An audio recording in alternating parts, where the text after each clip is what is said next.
a todos y a todas. Vamos a ver un tutorial que he preparado para realizar una línea del tiempo o timeline en mi asignatura de Geografía e Historia. Como podéis ver, habréis recibido a través de Google Classroom un PDF en el que se enumeran todas las fechas, como veis aquí. Fechas y acontecimientos principales que tenemos que representar en una línea del tiempo. En esta ocasión, en esta unidad, coincide que tenemos un conjunto de fechas para España que irán en la parte superior de la línea del tiempo y un conjunto de fechas para Europa que irán en la parte inferior de la línea del tiempo. Como podéis ver, las fechas están agrupadas así, entonces vamos a hacerlo poco a poco para que lo entendáis. Lo primero que tenemos que hacer es calcular el margen de años que tenemos, es decir, la amplitud cronológica. Para eso tenemos que buscar la fecha más antigua y la fecha más reciente. Como podéis comprobar, la fecha más antigua está en 1643, que es el comienzo del reinado de Luis XIV. En cambio, la fecha más reciente es el año 1808. Si hacemos una resta de las dos fechas, nos va a dar 165 años.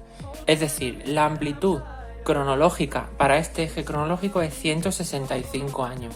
Tenemos que tenerlo muy presente para poder hacer una línea en condiciones.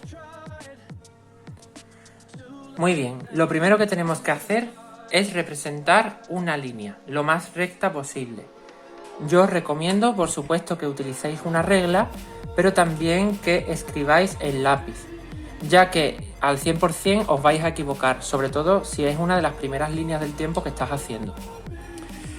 Bien, pues vamos a hacer una línea recta que ocupe toda la zona horizontal de la hoja. Es mejor utilizar la parte horizontal porque así la línea del tiempo nos va a quedar más amplia. Podemos dibujar al final de todo, si queréis, una flecha para indicar que el tiempo va en aquella dirección. Nuestro margen temporal, nuestra amplitud cronológica es de 165 años, así que yo recomiendo que dividáis la línea en partes iguales de 10 años en 10 años, porque así nos quedará más detallado y más delimitado. Entonces, lo que yo recomiendo es, por un lado, que dividáis la línea en partes iguales, midiéndola, y de esta forma pudiéndolo dividir mejor. Si tienes una libreta de cuadros es más fácil porque puedes dividir cada 3 cuadros o 4 cuadros 10 años cada uno, por ejemplo.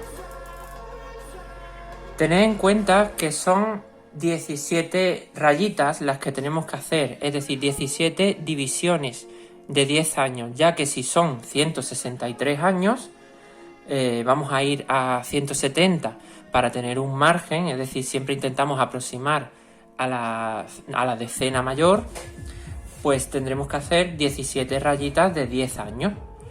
Por lo tanto, yo para mayor facilidad, para mostrarlo, voy a hacer divisiones de 1 centímetro. De esta manera voy a ir marcando toda la línea con divisiones de 1 centímetro. Como me va a sobrar un poco por cada lado, voy a intentar centrarla al máximo y ya después borraré las partes que me sobren. Por eso estamos utilizando un lápiz.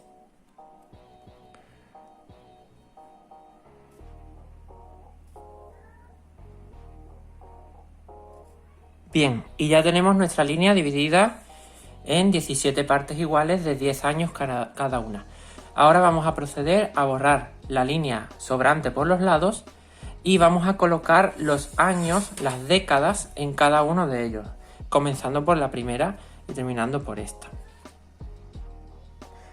Muy bien, ahora vamos a empezar ya a delimitar las décadas.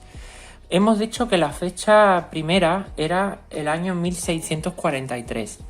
Para que no nos quede fuera de la línea, hacia la izquierda, lo que vamos a poner es la unidad anterior.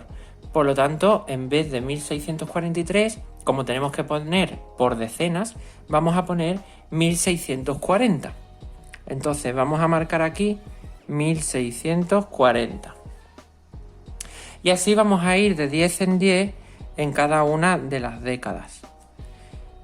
Algunos ejes cronológicos no incorpora esta división, pero como son de los primeros, para mayor claridad lo vamos a hacer así.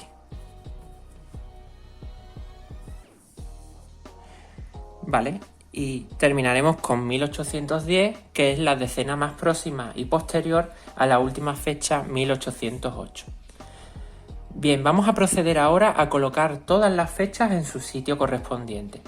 Para eso nos volvemos a fijar en la hoja, el PDF que he incorporado con todas las fechas y acontecimientos, y vamos a tomar algunos ejemplos para que los veáis. Por ejemplo, vamos a coger la primera fecha para España.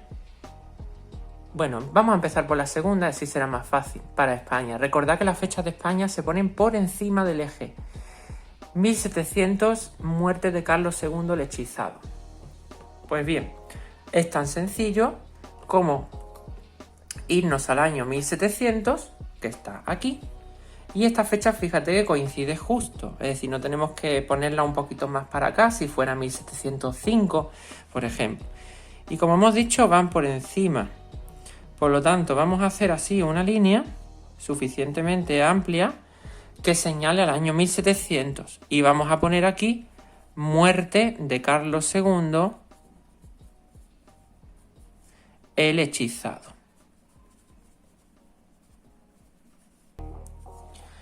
Bien, por lo tanto, cuando se trata de fechas exactas, es tan sencillo como señalar con esa flecha el año exacto y escribir el acontecimiento justo encima. Intentad que no se os pisen unas letras con otras cuando vayamos poniendo más fechas. Por eso podéis jugar un poco con las alturas a las que las vais colocando. Vamos ahora a colocar un intervalo de fechas. Por ejemplo, la Guerra de Sucesión Española entre 1700 y 1713. Para un periodo o una fecha con intervalo utilizamos una especie de llave.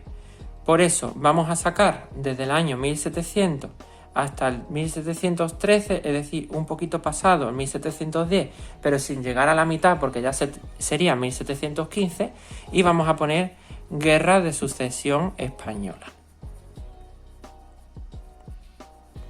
Esto está en sucio, ¿vale? La presentación tiene que mejorar, pero lo estoy haciendo para enseñaros cómo se hace. Y así se haría con el resto de las fechas y periodos de España. Voy a poner un par de ellos de Europa para que lo entendáis también.